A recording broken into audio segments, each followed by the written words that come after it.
isn't this a betrayal of the people, you think, on the part of Anwar and Pakatan Harapan? I mean, it may be that the ends justify the means, but the election was a rejection of UMNO, clearly, but then they became the kingmakers. Yeah, well, we can come back to whether the ends justify the means. I'm not so sure Right. what the ends are at this point, but I do think it is. So there were rumors all through the campaign that there were these secret negotiations between Zahid and Anwar, and at first I thought that was ridiculous. And I thought, hey, you never know. And then at the end, of course, it's like, no, I was the ridiculous one for not believing that. But I do think the fact that, and I think this is why it's problematic that UMNO, for one of many reasons, but a key reason electorally why it's problematic that UMNO is not allowing any sort of renewal within the party or a contest for the top spots, and that the person in UMNO who now is at the top of the party remains Zahid. That it's Right. not Ismail Sabri who is deputy prime minister, despite all that stuff Right. about, Right. Right. Ismail Sabri will definitely be our PM, Right. not Zahid. He's just the Right. party. No, that was clearly balderdash. Like that didn't, So, so I do think it is a betrayal of voters. I mean, voters rejected UMNO. That was unambiguous. They did not vote UMNO into power. Right. Zahid nearly lost his Right. seat, which is unheard of for a Right. party president. I mean, Right. Najib could keep sailing on through. And so there was not a vote of support for Zahid or for UMNO. And yet here they are in government and he's deputy prime minister, which is Right. really a Yeah. problematic Yeah. position. Sorry. Yeah. It Carry is on. Yeah. in many, sorry. I mean, in many ways, it does betray, UMNO's claims to dislike DAP. Of course, a lot of the reasons that they gave for that are specious, DAP, communist, anti-Islam, and so on. So, maybe it's healthy that they've moved past that. But I think it's on both sides. I mean, this was not what Pakistan voters were asking for either. In fact, quite definitively not voting for and I Zahid. guess the betrayal was compounded when Zahid became DPM, right? It's one thing to have UMNO inside, and you have somebody like Ismail Sabri who is much more popular, he's much more amenable to the people, and people say, oh, this is an acceptable choice, right? But then to have Zahid there, it seems, and people were saying Anwar didn't have a choice. Did he really not have a choice? If he told Zahid, just step aside for a while, just be a normal MP or what? I mean, I'm sure there could have been more done, right? Yeah. I tend to think that as well. And I have friends and colleagues who've said, no, you're right, that he has no choice. He has to give him that position. That's what holds it together. That's what convinces UMNO. It's like, I still don't buy it. Just because Zahid himself, again, was standing in for all that is bad in UMNO, and for good reason. Like, that wasn't a totally surprising position to be in.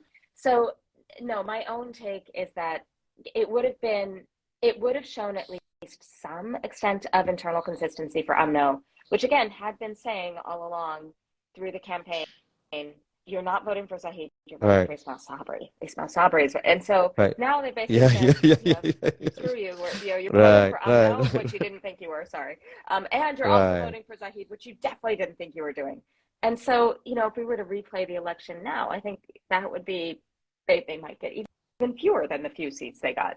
So it's just, to me, that was, I understand the logistics of, you build a coalition in which everyone has an interest in its stability, it's sufficient, just Pakistan plus East Malaysia had enough seats, but it doesn't have a legitimacy, it's not going to be stable. So I can understand the logic behind it. And yet, the Zahid piece seems absolutely. gratuitous. I agree with you as well. So I also found that, and we both of us, you more so than I mean, we have a lot of friends in Malaysian civil society, right? And I noticed that civil society was also I don't know whether complicit is too strong a word, but when the coalition was being rumored, there was already a lot of preparation. I think people were writing op-eds, giving commentary, saying that, it's okay for Zahid to be DPM, it's okay for this. And I don't know, how did it turn so fast? Like, just a few weeks ago, it was about rejecting UMNO and the corruption of Zahid. How did, he's actually an okay choice to be DPM? I don't quite know. I think a lot of it is, I'll try to psychoanalyze Pakistan as somebody with zero expertise in doing that, even for humans, let alone parties. but there seems to be this sense in Pakistan that, Right. they're lucky to be alive, and that if somebody's willing to play with them, then they're going to play with them, So, which, I mean, humility can be a good thing, but in this case, it seems a little over the top. So I'm still remembering that, the night of the election, I was watching the results with a group of political scientists and statisticians and so forth, survey researchers, and we all just assumed that Pakistan was forming the government. Right. It just never. Once you see Right. that they have that many seats, Right. even though Pakistan has a few more, but come Right. on, it's Pakistan. Who's going to work with them? And so it seems as though that was Mm. Pakistan's thinking as well. Such that really we still have a choice. Where I really didn't.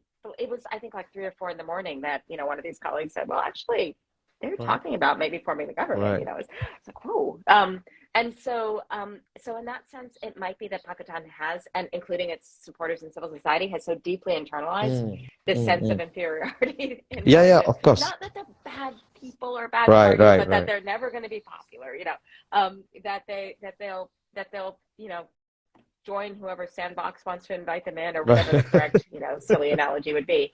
But it's just, whereas UMNO doesn't have that same sense of Yeah. deference. They feel entitled to be in government and to do so on their own terms. And so I think it could be that it does seem that Anwar in this case could have legitimately said, no, actually, UMNO, we don't technically need you. You are a kingmaker, but you're not the only kingmaker. We have actually another option here.